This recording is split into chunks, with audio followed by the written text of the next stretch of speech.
নমস্কার বন্ধুরা, সবাইকে আমার চ্যানেলে স্বাগত। আজ বানাবো দুধ পাকন পিঠে। চলুন তাহলে রেসিপি শুরু করা যাক।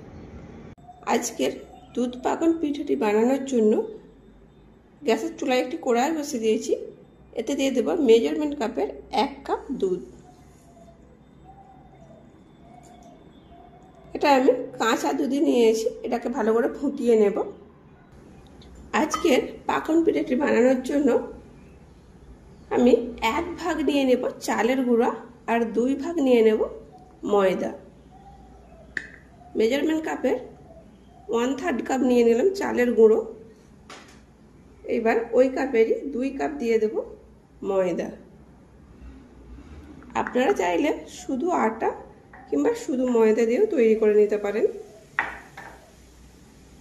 দিয়ে দিলাম আর 1 কাপ ময়দা।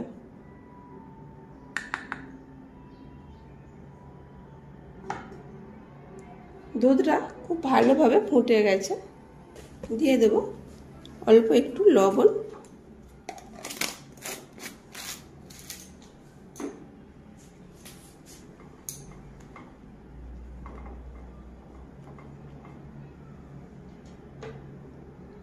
যে ময়দা আর চালের গুঁড়োটা নিয়েছিলাম সেটা এবারে অল্প অল্প করে দিয়ে মিশিয়ে নেব। এই সময় গ্যাসের চুলাটাকে অফ করে দেব। অল্প একটু ঠান্ডা করে নেব, হাতে এটাকে স্পর্শ করা যাবে সেই রকম ঠান্ডা করে নেব। এত গরম হাত দিয়ে এটা মেখে নেওয়া যাবে না। যতক্ষণ ময়দা আর চালের মিশ্রণটা ঠান্ডা হচ্ছে ততক্ষণ অন্যদিকে আমি সসপ্যানে 1 লিটার দুধ ফুটতে বসিয়ে দেব।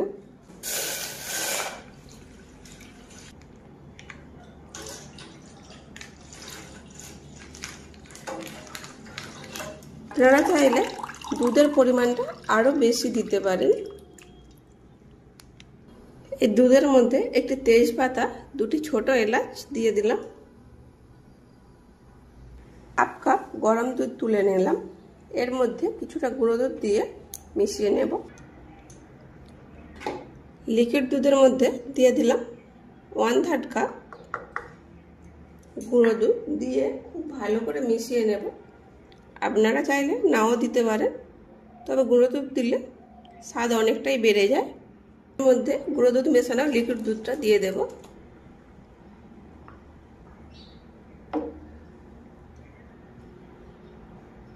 এবার এই দুধের মধ্যে দিয়ে দেব 1/2 কাপ চিনি। মিষ্টিটা এখানে আপনারা আপনাদের পছন্দ অনুযায়ী দেবেন। দুধটা ততক্ষণ ফুটতে থাকুক, একটু ঘন করে নেব। এবার চালের গুঁড়ি আর ময়দার মিশ্রণটা দেখে নেব ঠান্ডা হয়েছে কিনা। অনেকটাই ঠান্ডা হয়ে গেছে, হাত দেওয়ার মতো উপযুক্ত হয়ে গেছে। 1 চামচ ঘি নিয়ে নেব। আপনারা এখানে সাদা তেলও ব্যবহার করতে পারেন। আর এখানে একটি ডিমকে আমি ভেঙে রেখেছিলাম, এটিও নিয়ে নেব এর মধ্যে। খুব ভালো মেখে নেব। কারো যদি ডিমটা পছন্দ না হয় তাহলে আর একটু অল্প লিকুইড দুধ দিয়ে এইভাবে ভালো করে এদিকে মেখে নিতে পারেন। খুব ভালো করে একটি স্মুথ ডো তৈরি করে নিতে হবে। খুব সুন্দর একটি স্মুথ ডো তৈরি করে নিয়েছি। এবারে হাতে অল্প ঘি লাগিয়ে নিয়েছি। অবশ্যই হাতে অল্প ঘি, এরকম হাতে তালুতে চাপ দিয়ে গোল করলে যখন এরকম একবারে সরল হবে গা, কোনো অংশে ফাটল না থাকবে, তখন বুঝে নিতে হবে তাহলে মাখানোটা ঠিক হয়েছে। আর যদি ফেটে যায় গাগুলি তাহলে অল্প একটু দুধ কিংবা জল নিয়ে আবারও খুব ভালো করে মেখে নিতে হবে। এবারে এক একটি এইভাবে গোল করে আমি পিঠার শেপ দিয়ে দেব।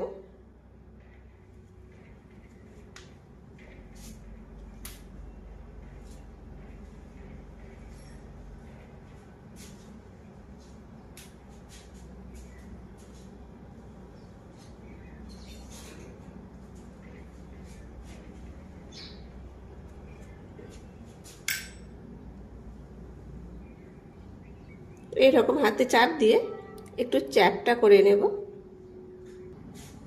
মাঝখানটা এইভাবে একটু ছিদ্র করে নেব। ছিদ্র করে নিয়েছি। এইবারে একটি চামচের পেছন দিয়ে এইভাবে দাগ কেটে নেব। এবারে এইগুলো একটি এরকম সুন্দর করে একটি ফুলের শেপ দিয়ে দেব।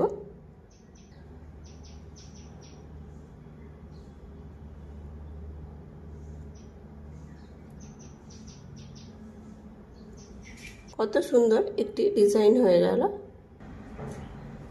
একইভাবে সবগুলি তৈরি করে নিলাম। বিভিন্ন রকম শেপ দিয়েছি, আপনারাও চাইলে যে কোনো একটি শেপেরও তৈরি করতে পারেন। একইভাবে সবগুলি তৈরি করে নিয়েছি। একইভাবে সবগুলি বানিয়ে নিয়েছি। গ্যাস জেলে একটি কড়াই বসিয়ে দিয়েছি। এতে দিয়ে দেব কিছুটা রিফাইন তেল। এবারে পাকন পিঠাগুলি ভেজে নেব।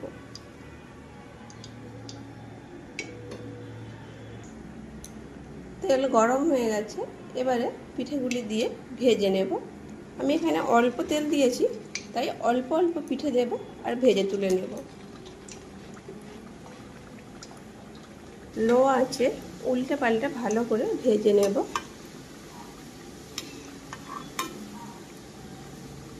পাল্টে লাল লাল করে ভেজে নিয়েছি।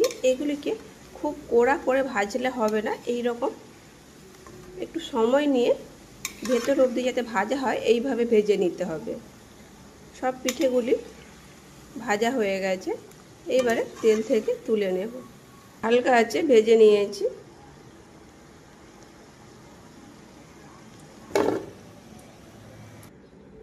বাকিগুলিও একইভাবে ভেজে নেব।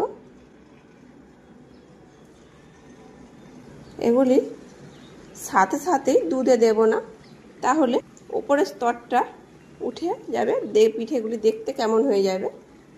একটু হালকা ঠান্ডা করে, আর যে দুধটাও আগে থেকে রেডি করে রেখেছিলাম, দুধটাও কিন্তু খুব গরম হলে হবে না, আবার খুব ঠান্ডা হলেও হবে না। হালকা একটু দুধটাও গরম থাকবে আর পিঠেগুলি হালকা গরম থাকবে, সেই অবস্থায় দিতে হবে। এই ব্যাচটাও ভাজা হয়ে গেছে, এবারে তেল থেকে তুলে নেব। যেহেতু আমি এতে চালের গুঁড়ি দিয়েছি, তাই খুব কড়া করে ভাজলাম না। চালের গুঁড়ি দিলে খুব কড়া করে ভাজলে অল্পতেই শক্ত হয়ে যায়।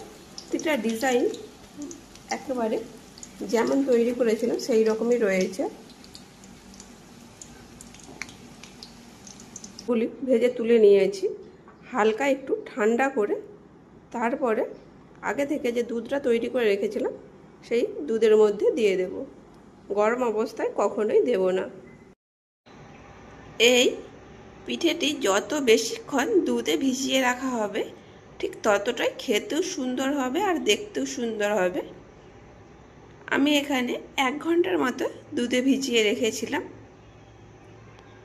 6 থেকে 7 ঘন্টা দুধে ভিজিয়ে রাখলে পিঠেটি দেখতে খুব সুন্দর হয়।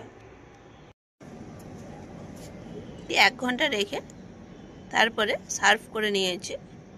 আপনারা যত বেশি সময় রাখবেন তত এটি খেতে আরও সুন্দর হবে। রেসিপিটা ভালো লাগলে লাইক শেয়ার কমেন্ট করবেন এবং সাবস্ক্রাইব করে আমাকে সাপোর্ট করবেন। এতক্ষণ আপনাদের মূল্যবান সময় নিয়ে ভিডিওটা দেখার জন্য অনেক ধন্যবাদ।